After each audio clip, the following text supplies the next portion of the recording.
Hello friends, welcome back to my channel smile openly with doctor Poonam.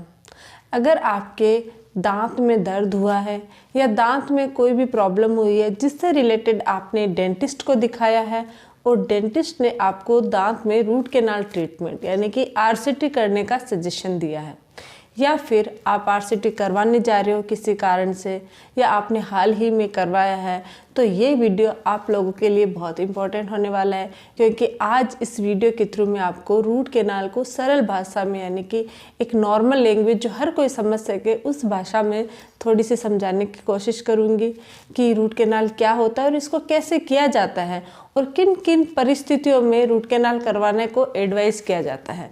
तो इन सब के बारे में आज हम इस वीडियो के थ्रू बात करेंगे। तो वीडियो को अंत तक जरूर देखिएगा, क्योंकि अगर आप इसको करवाना चाहते हो या आप करवाने जा रहे हो तो इसके बारे में आपको जानकारी होनी बहुत ज़रूरी है। तो वीडियो शुरू करने से पहले अगर अभी तक आप लोगों ने चैनल सब्सक्राइब नहीं किया है तो प्लीज़ सब्सक्राइब कर लीजिएगा। बेल आइकन को प्रेस करना बिल्कुल ना भूलिएगा ताकि आपको मेरे नए वीडियोज़ की नोटिफिकेशंस मिलती रहे। अब शुरू करते हैं आज का टॉपिक। सबसे पहले ये जानते हैं कि रूट कैनाल करवाने का सजेशन क्यों देते हैं डॉक्टर, किन किन परिस्थितियों में हमें रूट कैनाल करवाना चाहिए और किन किन परिस्थितियों में नहीं करवाना चाहिए। अगर आपके दांत में सीवियर पेन है, तेज़ दर्द है, यानी कि तेज़ दर्द कब होता है, अगर आपकी कैविटी बहुत डीप है या दांत में अपसेस हो गया है तो आपके सीवियर दर्द होएगा, मतलब बहुत तेज़ पेन होता है उस सिचुएशन में। या फिर आपके अक्कल दाढ़ का दर्द है, तो अगर अक्कल दाढ़ में दर्द है तो आपको रूट कैनाल करवाने की इतनी ज़रूरत नहीं होती क्योंकि मोस्टली वो टेढ़ा होता है। लेकिन नॉर्मल अदरवाइज किसी भी दांत में अगर आपके बहुत तेज़ दर्द है और उस दर्द का कारण है अपसेस बनना या फिर डीप कैविटी यानी डिकेड दांत खराब होना, अगर उसका कारण है तो हो सकता है आपका डेंटिस्ट आपको रूट कैनाल का सजेशन दे। लेकिन उसका सजेशन देने से पहले वो आपका दांत का एक्सरे लेंगे और एक्सरे में एकदम कंफर्म हो जाएगा कि आपकी जो कैविटी है वो बहुत डीप हो गई है, अब उसमें फिलिंग से काम नहीं होएगा, तो वो आपको रूट कैनाल के लिए एडवाइस करेंगे। इसके अलावा अपसेस आप फोटो में देखो किस तरीके से दिखती है।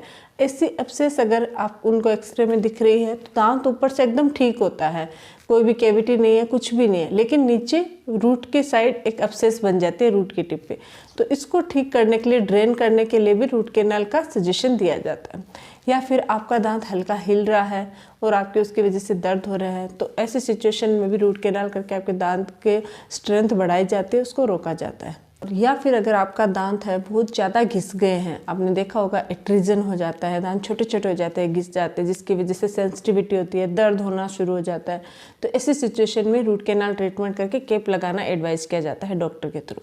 या फिर आपका दांत ब्रेक हो गया है, टूट गए हैं, किसी कारण से एक्सीडेंटली टूट गया है या कोई चीज़ खाते वक्त बाइट हो गया, लाइन बन जाती है, क्रैक हो जाता है, तो ऐसे सिचुएशन में भी दांत में दर्द हो जाता है, तो फिर आपको रूट कैनाल करना एडवाइस किया जाता है।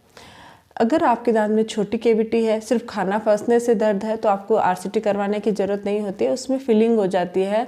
और या फिर नॉर्मली आपको ब्लैक ब्लैक दिख रहा है यानी कि नॉर्मल कैविटी दिख रही है, तो ऐसी सिचुएशन में भी आपको रूट कैनाल करवाने की ज़रूरत नहीं होती है, फिलिंग हो जाती है। बहुत बार होता है, मैंने बोला हिलते हुए दांत में भी रूट कैनाल करके रोक सकते हैं। लेकिन अगर आपका दांत बहुत ज़्यादा हिल रहा है, आप ये सोच रहे हो ग्रेड 3 मोबिलिटी यानी बहुत ज़्यादा बुरी तरह हिल रहा है, तो ऐसी सिचुएशन में रूट कैनाल कराने से कोई फ़ायदा नहीं होने वाला है, आपको वो निकालना ही पड़ता है। तो ये कुछ सिचुएशन है जिसमें ये किया जाता है और कुछ सिचुएशन में जिसमें नहीं किया जाता। अब बात करते हैं कि आखिर ये रूट कैनाल ट्रीटमेंट होता क्या है, क्या चीज़ है। तो इसको समझने से पहले थोड़ा सा दांत के बारे में समझते हैं कि दांत कैसे होता है, कैसे बना होता है। एक्चुअल में जो दांत होता है उसकी 3 लेयर होती है, आप फोटो में देखिए। फर्स्ट जो होती है वो है इनेमल, सेकंड होती है वो डेंटिन और थर्ड होती है वो पल्प होती है। अब क्या है, जो इनेमल है सबसे ऊपरी परत हार्ड होती है, जो हम सब उसको देख सकते हैं, विजिबल होती है। दूसरी होती है डेंटिन, जो इनेमल और पल्प के बीच में होती है, ये सॉफ्ट होती है, हल्की, और ये पल्प और इनेमल से सेपरेट करते हैं एक दूसरे को। और थर्ड होती है पल्प, जो पिंक कलर की से अगर आपको हल्की हल्की ये दिख रही है। ये जब केविटी, कोई भी केविटी है, वो फर्स्ट क्या होता है, इनेमल को करती है, ब्रेक करती है, तोड़ती है, तो इनेमल से डेंटिन तक पहुंचती है, तब कोई प्रॉब्लम नहीं है। अगर आपने समय रहते हुए डॉक्टर को चेक करवाया है तो इसमें फिलिंग हो जाती है। लेकिन यही केविटी अगर डीप होके पल्प तक पहुंच जाती है, तब ऐसे सिचुएशन में आपके दांत में तेज़ दर्द हो सकता है, या फिर बाइट करने पे दर्द हो सकता है, या अचानक से रात को सोते वक्त किसी भी कारण दर्द हो सकता है। तो ऐसी सिचुएशन में फिर आपको रूट कैनाल ट्रीटमेंट का सजेशन दिया जाता है। इस प्रोसेस में क्या किया जाता है, ये जो दांत होते हैं, मान लो ये मोलर है, तो यानी पीछे वाला, मोलर का मतलब है पीछे वाली जाड़। अब इसमें क्या है, 2 रूट्स है मान लो। अब इस 2 रूट्स में 4 कैनाल्स होती हैं, किसी के 3 होती है। तो अब ये जो रूट्स होती है उसमें ये पतली पतली जो कैनाल्स होती हैं, उसके अंदर ब्लड सप्लाई और नर्व सप्लाई वाली नसें होती हैं, नर्व्स होती हैं, जो हमारे दांत को दर्द का अनुभव करवाती हैं। जब आपकी केविटी डीप हो जाती है, पल्प तक पहुंच जाती है, तो क्या होता है कि ये ट्रिगर होती है, जिसकी वजह से पेन होता है, दर्द होता है। तो इस ट्रीटमेंट में क्या करते हैं कि इनको, ये जो नर्व्स होती है ख़राब हो जाती है, इन्फेक्टेड होते हैं, इनको बाहर निकाल दिया जाता है। छोटी छोटी पतली पतली फाइल्स होती हैं उनकी मदद से। और यहाँ पे आर्टिफिशियल मटेरियल होता है, जिसको हम गट्टा पर्चा पॉइंट, जीपी पॉइंट्स बोलते हैं, या फिर आर्टिफिशियल नसें बोल सकते हैं। मतलब अलग अलग लैंग्वेज जिस जिस जगह रहते हैं उसके अकॉर्डिंग उसका नाम होता है। तो नॉर्मली डेंटल लैंग्वेज में उसको हम जीपी पॉइंट्स बोलते हैं, गट्टा पर्चा बोलते हैं। उसकी मदद से उसको फिल कर दिया जाता है और ऊपर से सील कर दिया जाता है। यही रूट कैनाल ट्रीटमेंट होता है। यही ट्रीटमेंट आपके किया जाना होता है। जब वहाँ से जो दर्द वाली कनेक्शन यानी दर्द वाली नस से हटा दी जाती है, तो दर्द एकदम से बंद हो जाता है, वो डेड हो जाता है टूथ। उसमें फिर आपके सेंसेशन नहीं रहता है, जिसकी वजह से आपका दर्द ख़त्म हो जाता है। तो ये होता है रूट कैनाल ट्रीटमेंट। अब ये जानते हैं कि प्रोसेस डेंटिस्ट कैसे करता है। तो इसके लिए सबसे पहले आपके दांत का एक्सरे लिया जाता है। कौन सा दांत है, कि आपके फ्रंट दांत है तो उसमें एक रूट होएगी। अगर आपके प्री मोलर है तो उसमें 2 रूट, किसी में 2 होती है, किसी में 1 होती है, किसी में 2 कैनाल्स होती है। इस तरीके से डिवाइड किया जाता है। अब हम उदाहरण के लिए मानेंगे कि आपका मोलर है नीचे वाला सेकेंड या फर्स्ट मोलर कोई भी है, उसमें होती है 2 रूट्स और उसमें 4 कैनाल्स होती हैं, यानी एक पर रूट में 2-2 कैनाल्स होती है। आप देखिए इस टाइप की फ़ोटो में दिख रही है।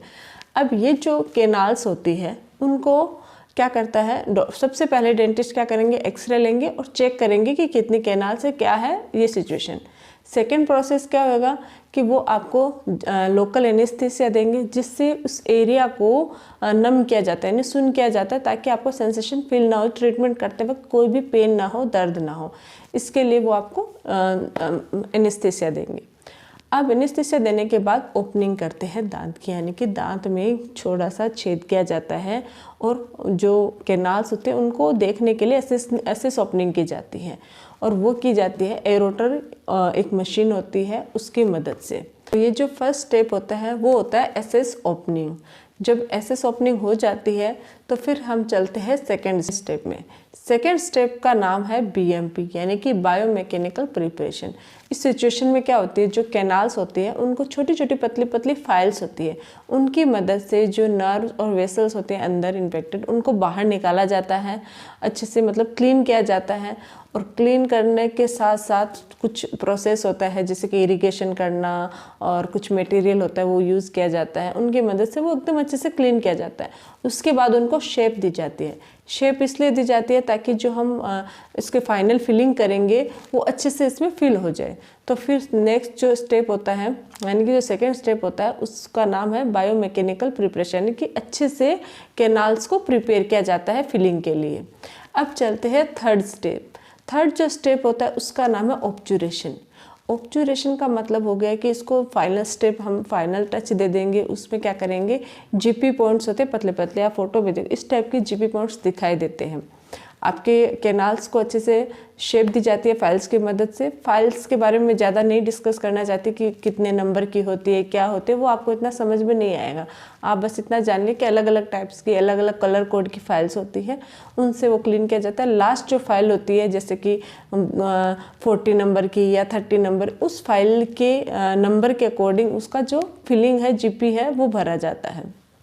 तो ये जो गट्टा पर्चा या जीपी पॉइंट्स होती है उसको भरने से पहले कैनाल को अच्छे से ड्राई किया जाता है और ड्राई करने के बाद वो भर के और उसको सील कर दिया जाता है। थोड़ा सा इंस्ट्रूमेंट होता है उसको गर्म करके उसको अच्छे से सील कर दिया जाता है। सील करने के बाद फाइनल फिलिंग कर दी जाती है। अगर आपका दांत ब्रेक है, टूटा हुआ है, तो ऐसे सिचुएशन में केप एडवाइज की जाती है और केप लगा दी जाती है। ये रूट कैनाल ट्रीटमेंट का प्रोसेस होता है। तो ये प्रोसेस कुछ लोग हैं वो सिंगल विजिट में कर सकते हैं और कुछ है वो 3 विजिट में करते हैं, यानी कि डबल विजिट होती है। तो जो सिंगल सिटिंग होती है उसमें क्या होता है कि बहुत ज़्यादा जिन लोगों को बहुत इमरजेंसी होती है, नेसेसरी होती है कि एक ही दिन में हमें काम करवाना है, उस केसेस में डेंटिस्ट है वो सिंगल सिटिंग में रूट कैनाल करते हैं। लेकिन अगर आपको अच्छे से ट्रीटमेंट करवाना है, मोस्टली डेंटिस्ट है वो 3 विजिट में ही करते हैं ताकि स्टेप बाय स्टेप इजीली वो ट्रीट कर सके पेशेंट को। तो ये रूट कैनाल ट्रीटमेंट का सिटिंग होती है, प्रोसेस होता है। मैंने आपको बहुत ही सिंपल लैंग्वेज में समझाने की कोशिश की है ताकि आपको ये समझ में आ जाए। तो ये है रूट कैनाल ट्रीटमेंट का प्रोसेस।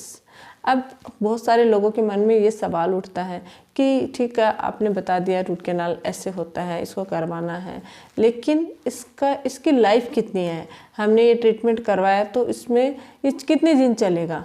तो मैं आपको ये बता देना चाहती हूँ कि मोस्टली बहुत सारे केसेस ऐसे होते हैं जिसमें ये लाइफ टाइम चलता है, कोई प्रॉब्लम नहीं होती।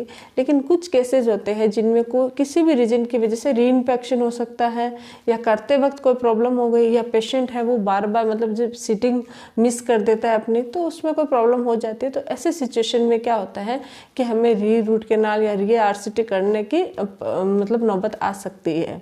और कुछ ऐसे केसेस होते हैं जिनमें एब्सेस बन जाती है दोबारा, तो उनके दर्द होना शुरू हो जाता है, या किसी पेरियोपाइकल या पेरियोडोंटल यानी जो हमारी पेरियोडोंटल मतलब हो गया गम्स है उसके थ्रू कोई इन्फेक्शन हो गया। तो ऐसे सिचुएशन में कुछ प्रॉब्लम्स हो सकती हैं, लेकिन ये सिर्फ 10% लोगों के होता है, बल्कि 90% लोगों के रूट कैनाल सक्सेस हो जाता है अगर अच्छे से अच्छे डॉक्टर ने, अच्छे डेंटिस्ट ने आपका ट्रीटमेंट किया है तो विद प्रिकॉशंस के साथ। तो ये है आज का टॉपिक। इससे रिलेटेड कोई भी सवाल हो तो आप मुझसे पूछ सकते हो। अगर आप लोगों को ये वीडियो अच्छा लगे तो प्लीज़ चैनल को लाइक कीजिए, शेयर कीजिए, सब्सक्राइब कीजिएगा। Thank you.